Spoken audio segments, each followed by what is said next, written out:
नमस्कार, ये आकाशवाणी है। अभी आप अनुज कुमार शर्मा से समाचार सुनेंगे।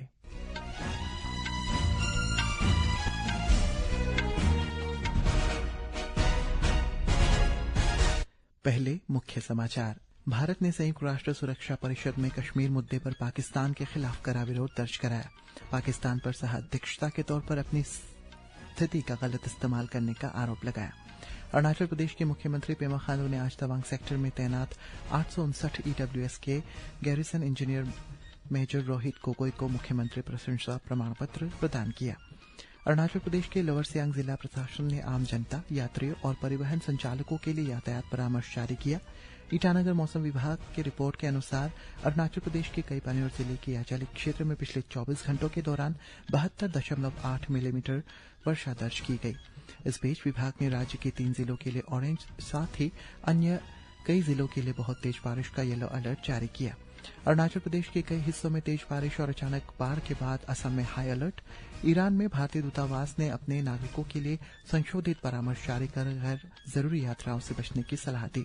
हॉकी इंडिया ने अगले महीने ब्रिटेन दौरे के लिए 24 सदस्यीय जूनियर महिला टीम की घोषणा की और फीफा फुटबॉल विश्व कप में कोलंबिया ने कांगो में 1-0 से हराकर नॉकआउट चरण में जगह बनाई। इससे पहले 41 वर्षीय क्रिस्टियानो रोनाल्डो के 2 शानदार गोल की बदौलत पुर्तगाल ने उज्बेकिस्तान पर 5-0 से जीत दर्ज की। अब समाचार विस्तार से। भारत ने संयुक्त राष्ट्र में पाकिस्तान के कश्मीर मुद्दा उठाने पर कड़ी आपत्ति व्यक्त की है। पाकिस्तान पर संयुक्त राष्ट्र मंच का राजनीतिकरण करने का आरोप लगाते हुए भारत ने कहा है कि सह अध्यक्षता के रूप में निष्पक्ष रहने के बजाय पाकिस्तान ने पद का दुरुपयोग किया है। संयुक्त राष्ट्र में भारत के स्थायी प्रतिनिधि पी हरीश ने सह अध्यक्ष के तौर पर पाकिस्तान के आचरण की आलोचना की है। पाकिस्तान के स्थायी प्रतिनिधि आसिम इफ्तार अहमद की टिप्पणियों के जवाब में पी हरीश ने जम्मू कश्मीर पर भारत के लंबे समय से चले आ रहे रुख को दोहराया है। उन्होंने कहा है कि केंद्र शासित प्रदेश जम्मू कश्मीर पूरी तरह से भारत का आंतरिक मामला है। मैं पाकिस्तानी पक्ष की टिप्पणियों का उल्लेख करता हूं। ये हैरान कर देने वाला है कि ऐसे मंच पर जहां राजनीतिक मुद्दों पर संतुलित और निष्पक्ष चर्चा की उम्मीद की जाती है, ऐसी बातें कही गई। मैं दोहराना चाहता हूं कि जम्मू कश्मीर पूर्ण रूप से भारत का घरेलू मामला है। अरुणाचल प्रदेश के मुख्यमंत्री पेमा खांडू ने आज तवांग सेक्टर में तैनात 859 ईडब्ल्यूएस के garrison engineer major Rohit Gogoi को मुख्यमंत्री प्रशंसा प्रमाण पत्र प्रदान किया। ये सम्मान उन्हें उनके उत्कृष्ट सेवा कार्य, पेशेवर दक्षता, आधारभूत संरचना विकास तथा सामरिक दृष्टि से महत्वपूर्ण तवांग सेक्टर में नागरिक सैन्य सहयोग के क्षेत्र में उनके अमूल्य योगदान के लिए दिया गया है। अरुणाचल प्रदेश के लोअर सियांग जिला प्रशासन ने आम जनता, यात्रियों और परिवहन संचालकों के लिए यातायात परामर्श जारी किया है। इसके अनुसार गारू से लिकाबाली तक का सड़क मार्ग, जिसमें एएलबी रोड भी शामिल है, 24 से 26 जून तक सभी प्रकार के वाहनों के लिए पूरी तरह बंद रहेगा। ये बंदी सड़क की मरम्मत एवं रखरखाव कार्यों के कारण की जा रही है ताकि जन सुरक्षा सुनिश्चित की जा सके और परियोजना का कार्य सुचारू रूप से पूरा हो सके। जिला प्रशासन ने सभी सड़क उपयोगकर्ताओं से अस्थायी बंदी को ध्यान में रखते हुए आवश्यक यात्रा व्यवस्था करने की अपील की है। हालांकि चिकित्सा, आपातकालीन सेवाओं तथा अन्य आवश्यक सेवाओं से जुड़े वाहनों को विशेष परिस्थितियों में ड्यूटी पर तैनात यातायात एवं फील्ड कर्मियों की अनुमति और नियमन के अधीन कार्यस्थल क्षेत्र से गुजरने की अनुमति दी जा सकती है। ये आदेश तत्काल प्रभाव से लागू हो गया है और समक्ष प्राधिकारी द्वारा संशोधन किए जाने तक निर्धारित अवधि तक प्रभावी रहेगा।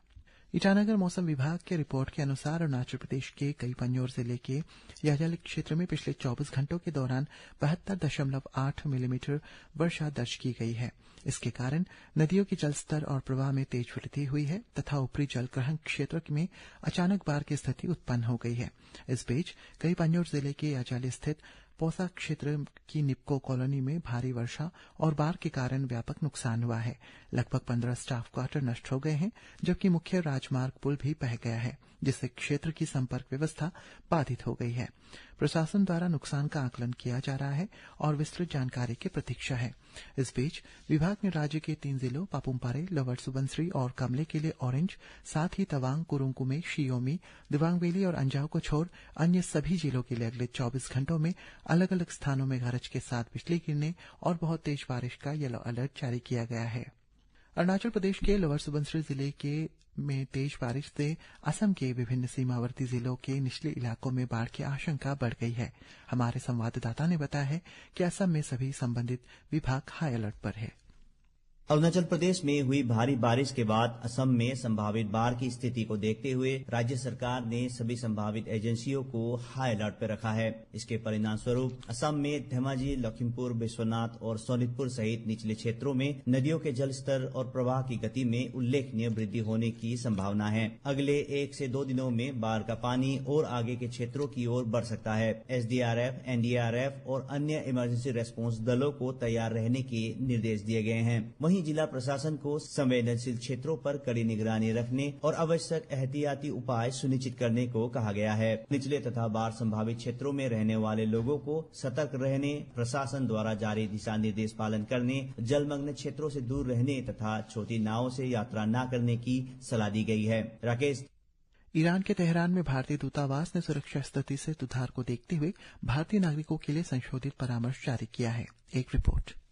भारतीय दूतावास ने कहा कि बदलते घटनाक्रमों के बावजूद भारतीय नागरिकों को अगली सूचना तक सभी गैर जरूरी यात्राओं से बचना चाहिए। बहुत आवश्यक होने पर ईरान यात्रा करने वालों को अत्यधिक सावधानी और सतर्कता बरतने तथा स्थिति पर लगातार नजर रखने की सलाह दी गई है। विश्वसनीय स्रोतों के जरिए स्थानीय घटनाक्रमों पर बारीकी से नजर रखने और स्थानीय अधिकारियों के निर्देशों का पालन करने को भी कहा गया है। लोगों से दूतावास को अपने बारे में जानकारी देने की सलाह दी गई है। ताजा जानकारी और आगामी परामर्श के लिए दूतावास की आधिकारिक वेबसाइट और सोशल मीडिया प्लेटफॉर्म पर लगातार नजर बनाए रखने को कहा गया है। किसी भी तरह की सहायता के लिए दूतावास ने आपातकालीन हेल्पलाइन नंबर जारी किए हैं।